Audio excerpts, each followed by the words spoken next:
Hello everyone, institute of mathematical analysis में आप सभी का स्वागत है। लास्ट लेक्चर में मैंने आपको सीक्वेंसेस और रेंज ऑफ अ सीक्वेंस के बारे में बहुत ही डिटेल में समझाया था और आज हम डिस्कस करने वाले हैं बाउंडेड और अनबाउंडेड सीक्वेंस के बारे में। तो बेसिकली बाउंडेड सीक्वेंस क्या होता है, अनबाउंडेड सीक्वेंस क्या होता है, विथ एग्जांपल आज हम लोग बहुत ही डिटेल में डिस्कस करने वाले हैं। तो इस वीडियो को एंड तक देखिएगा और साथ ही साथ अगर आप इस चैनल पर नए हैं तो चैनल को सब्सक्राइब करना ना भूलिएगा। तो स्टार्ट करते हैं आज के इस लेक्चर को। तो सबसे पहले मैं प्रीवियस लेक्चर का थोड़ा रिकॉल करा देता हूँ कि सीक्वेंस क्या होता है। जैसे सीक्वेंस क्या होता है, एक फंक्शन होता है। सीक्वेंस एक फंक्शन होता है, कहाँ से कहाँ, नेचुरल नंबर से किसी गिवन सेट पे। और हम यहाँ बात कर रहे हैं सीक्वेंसेस डिफाइंड और रियल नंबर्स, तो यहाँ पे गिवन सेट क्या हो जाएगा, आर हो जाएगा। ठीक है, सीक्वेंस क्या होता है, एक फंक्शन होता है, कहाँ से कहाँ, नेचुरल नंबर से रियल नंबर तक। ठीक है, अब ये डिफाइन किस तरह से होता है, f1 बराबर a1, f2 बराबर a2, f3 बराबर a3, ऐसे कर करके हम इनफाइनाइट तक जाएंगे। तो ये जो नंबर्स आ रहे हैं a1, a2, a3, इन सब का कलेक्शन ही क्या हो जाएगा, सीक्वेंस हो जाएगा। ठीक है, रेंज ऑफ अ सीक्वेंस क्या होता है, इन सारे के सारे AIs में A1, A2, A3, A4, A5, A6 and so on, ये सारे के सारे जो AIs हैं, इनमें जो डिस्टिंक्ट नंबर ऑफ एलिमेंट्स होंगे उनका कलेक्शन ही क्या हो जाएगा, रेंज हो जाएगा। रेंज क्या होता है, basically distinct element of a sequence he range होता है। फॉर एग्जांपल अगर सीक्वेंस हमारा इस टाइप का हुआ, मान लीजिए f क्या है, मैप है कहाँ से कहाँ, n से r तक, और f हमारा डिफाइन हो रहा है fn is equal to -1 power n, इस तरह से डिफाइन हो रहा है। तो n आप चाहे जो रखिए, ये या तो 1 आएगा या तो -1 आएगा। 1 कब आएगा, जब n इवन होगा। -1 कब आएगा, जब n ऑड होगा। तो बेसिकली अगर हम इसके सीक्वेंस के बारे में लिखें तो यह सीक्वेंस किस तरह से हो जाएगा, -1 1 -1 1 -1 1, कुछ इस तरह से सीक्वेंस आ जाएगा, अप टू इनफाइनाइट तक जाएगा। ठीक है, तो सीक्वेंस में इनफाइनाइट नंबर ऑफ टर्म्स होते हैं, ये इनफाइनाइट तक जाएगा, लेकिन इसमें डिस्टिंक्ट नंबर ऑफ एलिमेंट्स कौन कौन से हैं, एक 1 है और एक -1 है। तो अगर इस सीक्वेंस का अगर हमें रेंज लिखना हो तो रेंज में कितने एलिमेंट्स आ जाएंगे, 2 एलिमेंट, 1 और -1, क्योंकि बाकी एलिमेंट 1 और -1 से रिपीट हो रहे हैं। तो नंबर ऑफ डिस्टिंक्ट एलिमेंट यहाँ पे कौन कौन से हैं, 1 और -1, तो वही इसका रेंज हो जाएगा। ठीक है, तो ये रेंज था और आज हम डिस्कस करने वाले हैं बाउंडेड और अनबाउंडेड सीक्वेंसेस के बारे में। तो सबसे पहले बाउंडेड सीक्वेंसेस को समझने से पहले हमें ये जानना होगा कि बाउंडेड अबव सीक्वेंस क्या होता है और बाउंडेड बिलो सीक्वेंस क्या होता है। तो सबसे पहले हम बाउंडेड अबव सीक्वेंस के बारे में डिस्कशन करने वाले हैं। तो बाउंडेड अबव सीक्वेंस, जैसा कि आप लोग देख सकते हैं मैंने लिख रखा है, इसका डेफिनेशन क्या है, अ sequence an is said to be bounded above if there exists capital M belongs to R such that an is less than equals to m for all n belongs to natural number। इसका मतलब क्या हुआ, कोई sequence an है, देखिए bounded above sequence भी क्या होता होगा, एक सीक्वेंस ही होता होगा। तो सबसे पहले मैंने एक सीक्वेंस सपोज कर लिया an, ठीक है, अ सीक्वेंस an, ये an बाउंडेड अबव तब कहलाएगा जब हमारे पास एक ऐसा real number capital M exist करे, ऐसा रियल नंबर कैपिटल M मिले जो इस कंडीशन को सेटिस्फाई करे। ये कंडीशन क्या है कि इस सीक्वेंस के जितने भी मेंबर्स हैं, इस सीक्वेंस an के जितने भी मेंबर्स हैं, वो या तो इस कैपिटल M से छोटे हो जाएं, नहीं तो ज़्यादा से ज़्यादा उसके बराबर हो जाए, लेकिन इसका कोई भी मेंबर कैपिटल M से बड़ा नहीं होना चाहिए। अगर हमें ऐसा कैपिटल M मिल जाता है जो ये कंडीशन सेटिस्फाई करता है for all n belongs to capital N के लिए, for all n belongs to natural number के लिए, तो हम क्या देंगे कि ये सीक्वेंस क्या है, बाउंडेड अबव है। ठीक है, इसका मतलब क्या हुआ, अगर आप इस कंडीशन को थोड़ा ध्यान से देखेंगे, इसका मतलब ये हुआ कि इस सीक्वेंस के सारे एलिमेंट्स क्या हैं, कैपिटल M से या तो छोटे हैं या तो ज़्यादा से ज़्यादा बराबर हैं। ठीक है, for all n belongs to natural number के लिए। तो अगर हम इसे ऐसे समझें, ये हमारा an है, तो m कहाँ आएगा, an के कुछ ऊपर आएगा। ठीक है, इसका मतलब क्या हुआ, ये जो an है, ये जो सीक्वेंस an है, ये कहाँ से बाउंडेड है, ऊपर से बाउंडेड है, तो इसलिए बाउंडेड अबव सीक्वेंस। ठीक है, बाउंडेड अबव सीक्वेंस। और अगर हम इसका उल्टा कर दें, उल्टा करने का मतलब कि अगर हमें एक ऐसा कोई सीक्वेंस an जैसे कोई सीक्वेंस an के करस्पॉन्डिंग अगर हमें एक ऐसा रियल नंबर स्मॉल m मिल गया, अगर हमें एक ऐसा रियल नंबर स्मॉल m मिल गया जो an के सारे एलिमेंट्स से या तो छोटा हो रहा है या तो ज़्यादा से ज़्यादा बराबर हो रहा है, तो हम ऐसे सीक्वेंस को क्या कहेंगे, बाउंडेड बिलो सीक्वेंस कहेंगे। ठीक है, देखिए एक बार और मैं समझाता हूँ। बाउंडेड अबव सीक्वेंस क्या होता है, सबसे पहले एक सीक्वेंस हम कंसिडर करेंगे, उस सीक्वेंस के करस्पॉन्डिंग अगर हमें ऐसा real number capital M, at least एक ऐसा रियल नंबर कैपिटल M मिल गया जो इस कंडीशन को सेटिस्फाई करे। ये कंडीशन क्या है कि इस सीक्वेंस के सारे एलिमेंट्स या तो M से छोटे हैं या तो ज़्यादा से ज़्यादा M के बराबर हो रहे हैं for all n belongs to natural number के लिए। तो जब ये कंडीशन सेटिस्फाई हो जाएगा तो हम क्लियरली कह देंगे कि an क्या है, बाउंडेड अबव सीक्वेंस है। और इसी तरह बाउंडेड बिलो सीक्वेंस क्या हो जाएगा, कोई सीक्वेंस an को हम बाउंडेड बिलो तब कहेंगे जब हमारे पास एटलीस्ट एक स्मॉल m रियल नंबर ऐसा मिल जाए जो इस कंडीशन को सेटिस्फाई करे। ये कंडीशन क्या है कि स्मॉल m इस an के सारे एलिमेंट से क्या हो रहा है, या तो छोटा हो रहा है या तो ज़्यादा से ज़्यादा बराबर हो रहा है। तो यहाँ पे देखिए कैपिटल M क्या था, इस सारे के सारे am से बड़ा था, तो यहाँ मैंने ऊपर लिखा हुआ है। और ये स्मॉल m क्या है, इस सारे के सारे an के नीचे है, तो मैं यहाँ पे नीचे लिख रहा हूँ। तो m ये कहाँ पे है, an के नीचे है, ये नीचे से बाउंड कर रहा है, तो इसलिए बाउंडेड बिलो सीक्वेंस, इसे बाउंडेड बिलो सीक्वेंस कहते हैं। ठीक है, अब इसे एक एग्जांपल से समझते हैं। ठीक, एक एग्जांपल से समझते हैं बाउंडेड अबव और bounded below. Bounded above sequence में क्या होना चाहिए, एक ऐसा रियल नंबर मिलना चाहिए जो an के सारे एलिमेंट से क्या हो जाए, बड़ा हो जाए। बस सिंपल सा यही डेफिनेशन है। अब देखिए हम एक सीक्वेंस डिफाइन करते हैं, f क्या है, n से r में एक सीक्वेंस हम डिफाइन कर रहे हैं। ठीक है, किस तरह का सीक्वेंस है, किस तरह से डिफाइन हो रहा है, fn is equal to minus N से, fn is equal to minus N से डिफाइन हो रहा है ये। तो जाहिर सी बात है fn को ही हम लोग क्या कह रहे हैं, an कह रहे हैं। ठीक, अब देखिए अगर हम इस सीक्वेंस को लिखें, a1 क्या हो जाएगा, a1 हमारा हो जाएगा -1, a2 हमारा हो जाएगा क्या, -2, a3 हमारा क्या हो जाएगा, -3, ऐसे ही हो जाएगा। क्योंकि देखिए n की वैल्यू 1 रखेंगे तो यहाँ पे -1, 2 रखेंगे तो -2, 3 रखेंगे तो -3, तो ऐसे ही कंडीशंस हमारे पास आ रहे हैं। ठीक, अब देखिए अगर हम इस सीक्वेंस को लिखें तो ये कैसे लिखा जाएगा, -1, -2, -3, -4, -n एंड सो ऑन। ये सीक्वेंस कुछ इस तरह का होगा। ठीक है, कोई प्रॉब्लम नहीं अभी तक। अब देखिए हमें एक ऐसा रियल नंबर कैपिटल M खोजना है जो इस कंडीशन को सेटिस्फाई करे।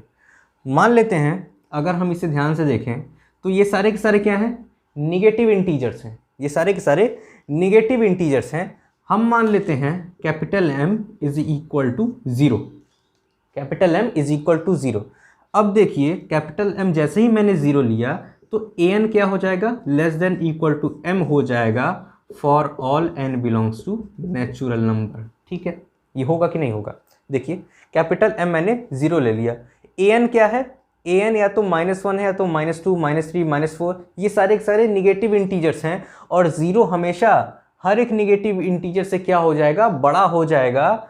तो इस वजह से an is less than equal to m, n चाहे जो भी रख लीजिए, n चाहे 1 रख लीजिए, तो क्या हो जाएगा -1, -1 भी m से छोटा है, m क्या है, 0 है। ठीक है, ध्यान से आप देखेंगे तो यहाँ पे -1 क्या है, 0 से छोटा है, -2 भी 0 से छोटा है, -3 भी 0 से छोटा है। ऐसे कर करके जितने भी रियल नंबर, जितने भी यहाँ पे निगेटिव इंटीजर्स आएंगे, जितने भी सीक्वेंस के टर्म्स आएंगे, वो सारे के सारे 0 से हमेशा छोटे ही होंगे। तो इस वजह से हम कह सकते हैं कि m इज इक्वल टू 0 इस कंडीशन को सेटिस्फाई कर रहा है। और जैसे ही इस कंडीशन को सेटिस्फाई किया, हम ये कह देंगे कि ये जो सीक्वेंस है ये क्या है, ये बाउंडेड अबव सीक्वेंस है, ये बाउंडेड अबव सीक्वेंस है, क्योंकि ये कंडीशन सेटिस्फाई हो रहा है, हमें एक ऐसा रियल नंबर 0 मिल गया जो इस कंडीशन को सेटिस्फाई कर रहा है, तो ये बाउंडेड अबव सीक्वेंस हो जाएगा। ठीक है, तो ये हमारा क्या हो गया, बाउंडेड अबव सीक्वेंस। तो इसके एग्जाम्पल मैं यहाँ पे लिख देता हूँ, example an is equal to -n, इस तरह से मैं लिख देता हूँ अब a1 इज इक्वल टू -1, फिर -2, फिर -3, -4, -5 ऐसे कर करके यहाँ पे लिखा जा सकता है। ठीक है, अब देखिए बाउंडेड बिलो सीक्वेंस का क्या एग्जाम्पल होगा। बाउंडेड बिलो सीक्वेंस में क्या होना चाहिए, एक ऐसा रियल नंबर स्मॉल m मिलना चाहिए जो इस कंडीशन को सेटिस्फाई करे। ये कंडीशन क्या है कि ये स्मॉल m an मतलब इस सीक्वेंस के हर एक टर्म से क्या होना चाहिए, छोटा होना चाहिए। ठीक है, अब देखिए सेम कंडीशन यहां पे भी हम क्या कर रहे हैं, यहां भी एक सीक्वेंस है। सीक्वेंस मतलब एक मैप होगा कहां से कहां, n से r तक। ठीक है, अब हम इसे डिफाइन किस तरह से कर रहे हैं, fn is equal to n हम इस तरह से डिफाइन कर रहे हैं, कोई प्रॉब्लम नहीं, fn is equal to n हो सकता है। तो यहाँ पे a1 क्या हो जाएगा, a1 यहाँ हो जाएगा 1, a2 यहाँ हो जाएगा 2, a3 यहाँ हो जाएगा 3 एंड सो ऑन, ये हो जाएगा। यहाँ पे n मैंने 1 रखा तो a1 इज इक्वल टू 1, 2 रखा तो a2 इज इक्वल टू 2, 3 रखा तो a3 is equal to 3 and so on, a4 is equal to 4, a5 is equal to 5। इस तरह से हम इनफाइनाइट तक प्रोसीड कर सकते हैं। अब देखिए अगर मैं इस सीक्वेंस को लिखूं तो ये किस तरह से लिखाएगा, 1 2 3 4 5 एंड सो ऑन। ये सारे के सारे क्या हैं, पॉजिटिव इंटीजर्स हैं, ये सारे के सारे पॉजिटिव इंटीजर्स हैं। तो हम देख सकते हैं, हम ये क्लियरली देख सकते हैं, हमें खोजना क्या है, एक ऐसा रियल नंबर खोजना है जो इस सारे के सारे an से क्या हो जाए, छोटा हो जाए। ये सारे के सारे क्या हैं, पॉजिटिव इंटीजर्स हैं, या फिर आप कह सकते हैं नेचुरल नंबर हैं। तो कोई ऐसा रियल नंबर एग्जिस्ट करता है क्या जो नेचुरल नंबर से छोटा हो जाए, तो जाहिर सी बात है हम m is equal to small m is equal to 0 ले सकते हैं दोबारा से, या फिर हम small m is equal to -1 ले सकते हैं, -2 ले सकते हैं, -1.5 ले सकते हैं, कुछ भी ले सकते हैं, रियल नंबर होना चाहिए। और कंडीशन ये है कि 1 या 1 से छोटा होना चाहिए। हम m इज इक्वल टू 1 भी ले सकते हैं, लेकिन अभी सबसे सिंपल मैं m इज इक्वल टू 0 लेके दिखा रहा हूँ। m is equal to 0, m is equal to 0, m is equal to 0 लेंगे तो जाहिर सी बात है ये 0 इससे भी छोटा होगा, इससे भी छोटा होगा, इससे भी छोटा होगा, इससे भी छोटा होगा, इससे भी छोटा होगा, और जितने भी एलिमेंट्स आगे आएंगे उन सब से 0 क्या हो जाएगा, छोटा हो जाएगा। तो बेसिकली यहाँ पे क्या हो जाएगा, m is less than equal to an for all n belongs to natural number.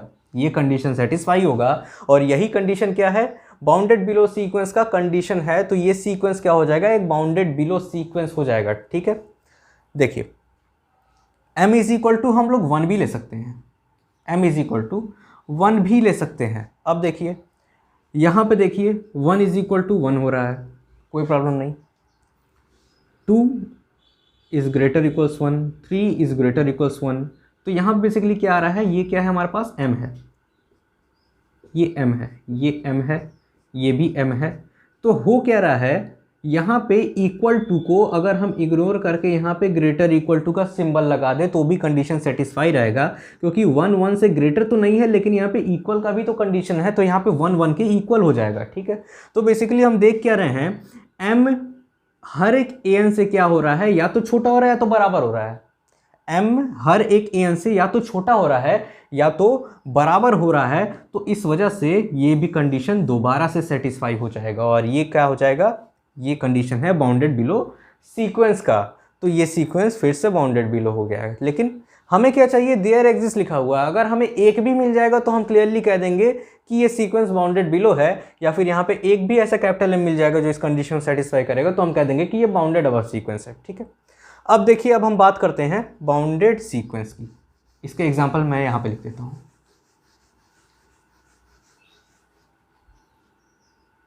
Example an is equal to n। ठीक है, अब देखिए मैंने बात की अभी तक बाउंडेड अबव सीक्वेंस के बारे में और बाउंडेड बिलो सीक्वेंस के बारे में। अब मैं बात करता हूं बाउंडेड सीक्वेंस के बारे में। कोई सीक्वेंस बाउंडेड कब होगा, ध्यान रखिएगा, अभी तक मैंने बताया आपको बाउंडेड अबव और बाउंडेड बिलो सीक्वेंस के बारे में, बाउंडेड सीक्वेंस बारे में नहीं बताया है।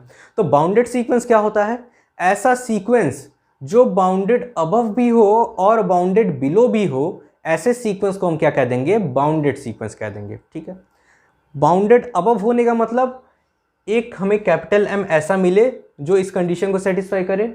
बाउंडेड बिलो होने का मतलब एक हमें स्मॉल m ऐसा मिले जो इस कंडीशन को सेटिस्फाई करे। तो बेसिकली बाउंडेड अबव, अगर कोई सीक्वेंस बाउंडेड अबव भी है और बाउंडेड बिलो भी है तो हम उस सीक्वेंस को क्या कह देंगे कि वो एक बाउंडेड सीक्वेंस है। ठीक है, तो अगर किसी सीक्वेंस को बाउंडेड होना है तो उसे बाउंडेड अबव भी होना पड़ेगा और बाउंडेड बिलो भी होना पड़ेगा। ठीक है, समझिएगा। तो इसलिए मैंने यहाँ पे बाउंडेड सीक्वेंस लिख रखा है। Definition, a sequence an is said to be bounded if and only if it is bounded above as well as bounded below. अगर बाउंडेड अबव भी है और बाउंडेड बिलो भी है तो सीक्वेंस क्या हो जाएगा, बाउंडेड हो जाएगा। और अगर बाउंडेड है तो बाउंडेड अबव भी होगा और बाउंडेड बिलो भी होगा। टू साइडेड हम इसको कह सकते हैं। अगर बाउंडेड है तो बाउंडेड अबव बाउंडेड बिलो दोनों होगा, और अगर बाउंडेड अबव बाउंडेड बिलो दोनों है तो वो बाउंडेड हो जाएगा। ठीक है, तो ये हमारा डेफिनेशन है बाउंडेड सीक्वेंस का।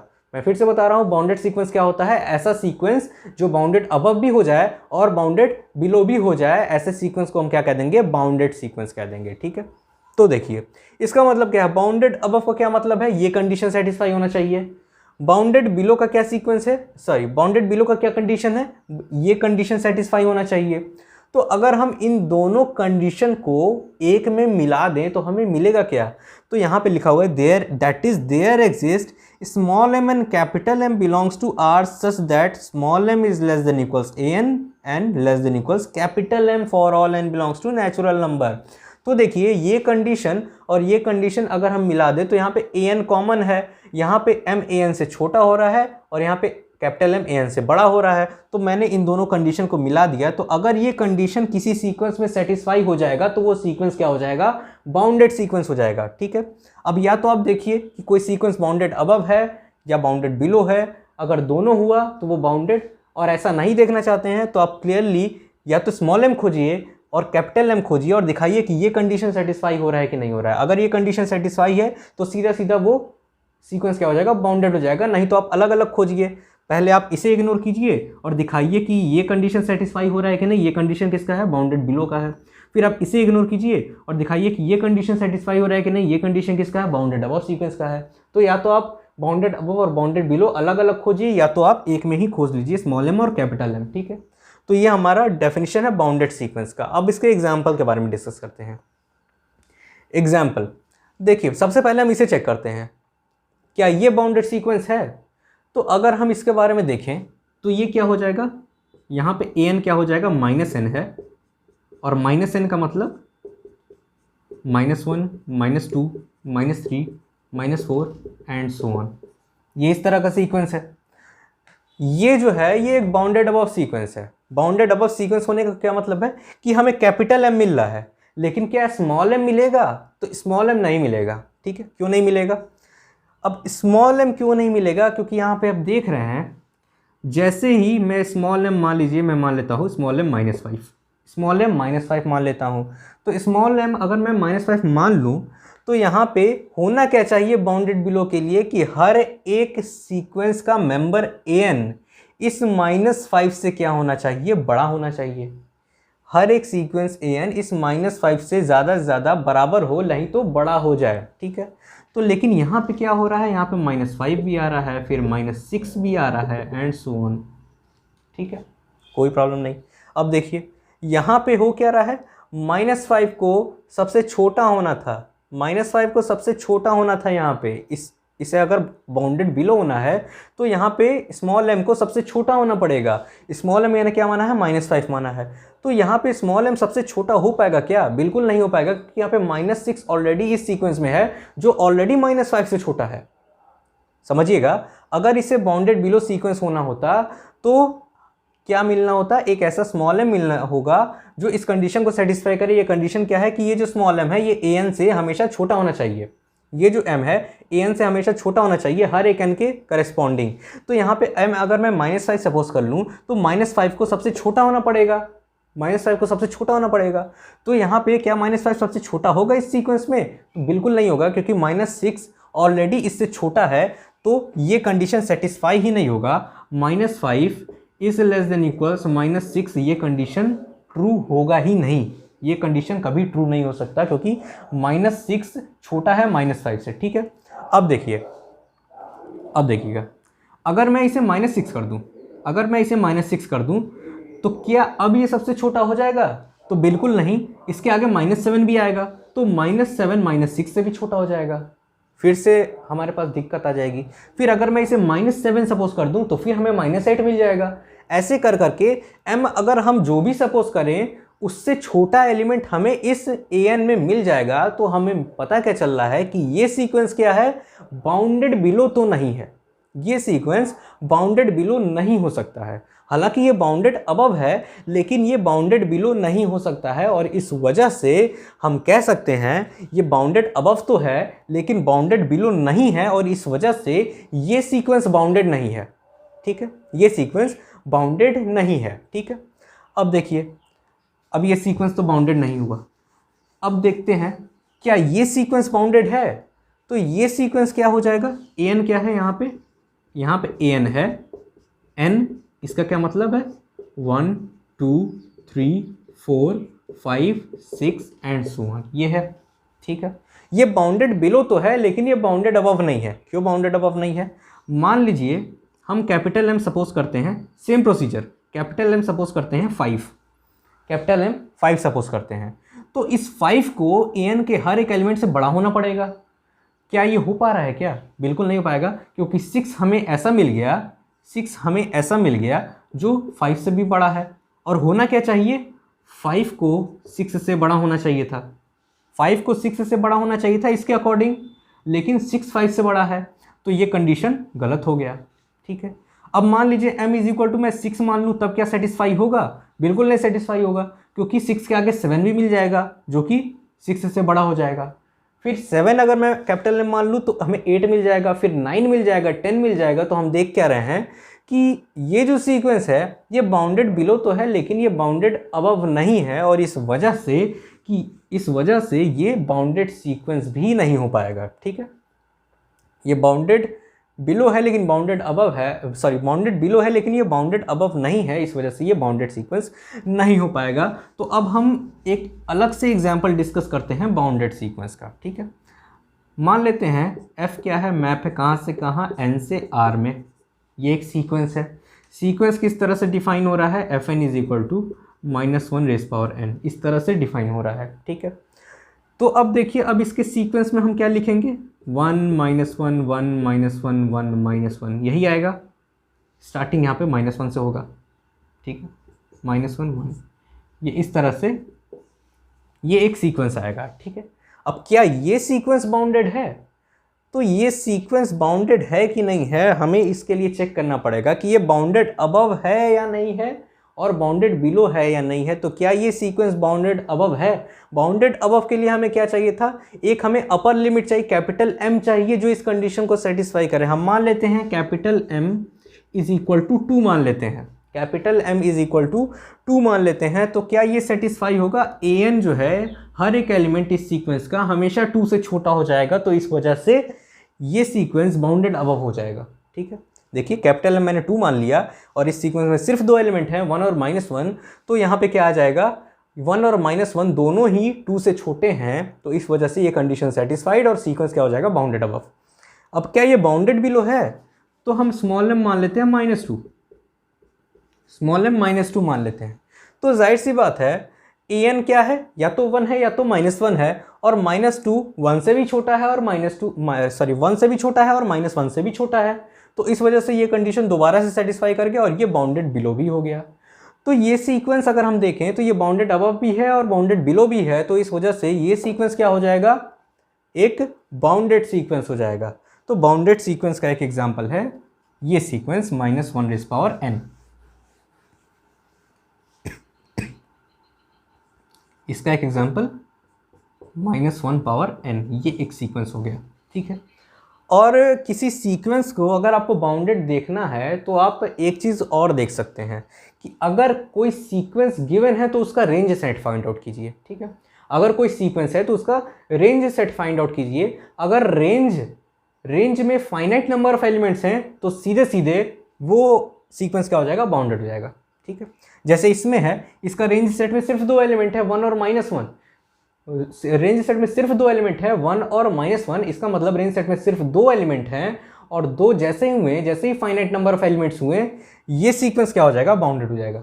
ठीक है, ऐसे ही अगर इस कंसेप्ट से अगर हम इसे भी देखें 1 + -1 पावर n, इसमें भी सिर्फ 2 एलिमेंट आएंगे रेंज सेट में, 0 और 2।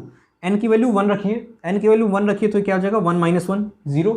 n की वैल्यू 2 रखिए तो -1⁻2 क्या हो जाएगा 1 हो जाएगा, और 1 + 1 2 हो जाएगा। ठीक है, तो इसमें भी सिर्फ 2 एलिमेंट आएगा, या तो 0 या तो 2। तो इसमें भी रेंज सेट में फाइनाइट नंबर ऑफ एलिमेंट्स आ रहे हैं, ये भी सीक्वेंस क्या हो जाएगा बाउंडेड हो जाएगा। ठीक है, तो एक चीज़ आपको पता चला कि अगर रेंज सेट में फाइनाइट नंबर ऑफ एलिमेंट्स हैं तो वो सीक्वेंस क्या हो जाएगा बाउंडेड हो जाएगा। लेकिन अगर इनफाइनाइट नंबर ऑफ एलिमेंट्स है तो बाउंडेड हो भी सकता है और नहीं भी हो सकता है, समझिएगा। इनफाइनाइट नंबर ऑफ एलिमेंट्स है तो वो बाउंडेड हो भी सकता है और नहीं भी हो सकता है। आपने इसमें देखा रेंज सेट में इनफाइनाइट नंबर ऑफ एलिमेंट्स है, ये बाउंडेड नहीं है। रेंज सेट में इनफाइनाइट नंबर ऑफ एलिमेंट्स है, बाउंडेड नहीं है। अब हम एक ऐसा एग्जाम्पल आपको देते हैं जिसमें रेंज सेट क्या हो रहा है, इनफाइनाइट नंबर ऑफ एलिमेंट्स हैं रेंज सेट में, लेकिन वो बाउंडेड हो जाएगा। कैसे? f क्या है, मैप है n से r में, किस तरह से डिफाइन हो रहा है, an = fn = 1/n, इस तरह से डिफाइन हो रहा है। ठीक है, तो अगर हम इस सीक्वेंस को लिखें तो n = 1 रखने में क्या आ जाएगा 1, फिर यहाँ पे 1/2, फिर 1/3, फिर 1/4, ऐसे 1/5 एंड सो ऑन। ठीक है, ये हमारे पास सीक्वेंस आ रहा है। अब देखिए, क्या एक कैपिटल M हमें ऐसा मिलेगा जो इस कंडीशन को सेटिस्फाई करे? इसका मतलब क्या, an का हर एक एलिमेंट इस कैपिटल M से या तो छोटा हो या तो बराबर हो जाए। तो कैपिटल M यहाँ पे हम मान सकते हैं 1, क्योंकि an में जो भी एलिमेंट्स हैं, इस सीक्वेंस में जो भी एलिमेंट हैं, या तो ये 1 के बराबर है या तो 1 से छोटा है। देखिए an जो है या तो 1 के बराबर हो जाएगा या तो 1 से छोटा हो जाएगा। पहले टर्म के लिए 1 1 बराबर हो जाएगा, लेकिन आगे के टर्म के लिए क्या हो जाएगा, ये लेस देन वाला इनइक्वालिटी काम कर देगा। तो यहाँ पे m = 1 क्या हो सकता है, इसका अपर बाउंड हो सकता है। ठीक है, अपर बाउंड हो सकता है, तो ये बाउंडेड अबव सीक्वेंस है, तो ये कंडीशन सेटिस्फाइड है कि ये सीक्वेंस बाउंडेड अबव है। अब क्या ये बाउंडेड बिलो है? तो बाउंडेड बिलो के लिए हमें क्या चाहिए, एक स्मॉल m चाहिए जो इस कंडीशन को सेटिस्फाई करे। तो हम स्मॉल m क्या मान सकते हैं, स्मॉल m हम मान सकते हैं 0। स्मॉल m हम 0 मान सकते हैं। कैसे 0 मान सकते हैं, देखिए स्मॉल m अगर हम 0 मान लेंगे तो ये सारे के सारे जो एलिमेंट्स हैं, ये सारे के सारे एलिमेंट्स 0 से बड़े हैं। ये सारे के सारे एलिमेंट्स 0 से बड़े हैं। होना क्या चाहिए था, 0 को इन सारे के सारे एलिमेंट से छोटा होना चाहिए था, या इन सारे के सारे एलिमेंट को 0 से बड़ा होना चाहिए था। तो यही तो हो रहा है, ये सारे के सारे एलिमेंट्स क्या हैं 0 से बड़े हैं, तो ये 0 इसका क्या हो जाएगा, लोअर बाउंड हो जाएगा, और ये बाउंडेड बिलो सीक्वेंस भी हो जाएगा। तो इसमें देख सकते हैं आप, इसमें रेंज सेट में कितना एलिमेंट्स आ रहा है 1 1/2 1/3 1/4 1/5 and so on till infinity तक। यानी इसके रेंज सेट में इनफाइनाइट नंबर ऑफ एलिमेंट्स आ रहे हैं, फिर भी ये क्या हो जाएगा, बाउंडेड हो जाएगा। बाउंडेड क्यों होगा, क्योंकि हमें कैपिटल M भी मिल गया और स्मॉल m भी मिल गया। कैपिटल M भी मिल गया, इसका मतलब बाउंडेड अबव हो गया। स्मॉल m मिल गया, इसका मतलब बाउंडेड बिलो हो गया। तो बाउंडेड अबव भी हो गया और बाउंडेड बिलो भी हो गया, तो इसलिए ये बाउंडेड हो गया। ठीक है, तो एक एग्जांपल हमारा ये हो सकता है। ठीक है, एक एग्जांपल हमारा ये हो सकता है 1/n। ये हमारा एक सीक्वेंस है, बाउंडेड है। ठीक है, अब बात करते हैं अनबाउंडेड सीक्वेंस के बारे में। अनबाउंडेड सीक्वेंस क्या होता है, ऐसा सीक्वेंस जो बाउंडेड ना हो वो अनबाउंडेड है। सिंपल सा डेफिनेशन, ऐसा सीक्वेंस जो बाउंडेड ना हो उसे हम क्या कह देंगे, अनबाउंडेड सीक्वेंस। तो इसलिए यहाँ पे लिखा हुआ sequence which is not bounded is said to be unbounded sequence. ठीक है, अब ऐसा सीक्वेंस जो बाउंडेड ना हो, इसका क्या मतलब है, इसका मतलब ये है या तो उसको अपर बाउंड ना मिले, कहने का मतलब अगर कोई सीक्वेंस बाउंडेड नहीं है, इसका क्या मतलब है, या तो वो बाउंडेड अबव ना हो, या तो वो बाउंडेड बिलो ना हो, या तो वो दोनों ना हो। यही केस है, क्योंकि बाउंडेड होने के लिए उसे क्या होना पड़ेगा, बाउंडेड अबव बाउंडेड बिलो, और कोई भी एक कंडीशन अगर सेटिस्फाई नहीं हुआ तो वो अनबाउंडेड सीक्वेंस में चला जाएगा। तो ये इसमें देखिए आप, ये बाउंडेड अबव है लेकिन बाउंडेड बिलो नहीं है, ये एक अनबाउंडेड सीक्वेंस है। ये बाउंडेड बिलो है लेकिन बाउंडेड अबव नहीं है, ये अनबाउंडेड सीक्वेंस है। तो ऐसा भी सीक्वेंस आ सकता है जो बाउंडेड अबव भी ना हो और बाउंडेड बिलो भी ना हो। फॉर एग्जाम्पल अगर हम बात करें f is a map from n to r, और हम fn कुछ इस तरह से डिफाइन करें, n if n is odd and -n if n is even। कुछ इस तरह से अगर हम डिफाइन करें तो सीक्वेंस किस तरह से आ जाएगा, n ऑड लेंगे इसका मतलब 1 तो 1, 2 लेंगे तो ये इवन -2, ऐसे 3 लेंगे 4, 5 -6, 7 -8। अगर हम ऐसे लेते हैं तो हम देख क्या रहे हैं, ये सीक्वेंस ना ही बाउंडेड अबव होगा ना ही बाउंडेड बिलो होगा, क्योंकि अगर हम इसको 2 पार्ट में डिवाइड कर दें तो एक क्या आ जाएगा, एक ये आ जाएगा 1 3 5 7 9 एंड सो ऑन, ये आ जाएगा। और एक हमारे पास ये पार्ट आ जाएगा -2 -4 -6 एंड सो ऑन, ये पार्ट आ जाएगा। अगर हम इस पार्ट को देखें तो ये पार्ट क्या है, ये पार्ट बाउंडेड बिलो है लेकिन बाउंडेड अबव नहीं है। ये पार्ट जो है इसी पार्ट का क्या है, एक छोटा सा पार्ट है। इसमें क्या है, इसमें सारे नेचुरल नंबर हैं और इसमें सिर्फ ऑड नेचुरल नंबर है। तो इसमें अगर हम इन दोनों में कंपेयर करें तो जो नेचर इसका होगा वही नेचर इसका भी होगा। ये बाउंडेड बिलो है लेकिन बाउंडेड अबव नहीं है, ठीक है। तो ये बाउंडेड अबव नहीं है, not bounded above, not bounded above. अगर हम इसकी बात करें तो ये क्या है, ये इसका सबसेट है, ये इसका सबसेट है, ठीक है। अगर इसके रेंज सेट की बात करें तो इसका रेंज सेट और इसके रेंज सेट का कंपैरिजन करें तो ये इसका सबसेट हो जाएगा, ठीक है, कोई प्रॉब्लम नहीं।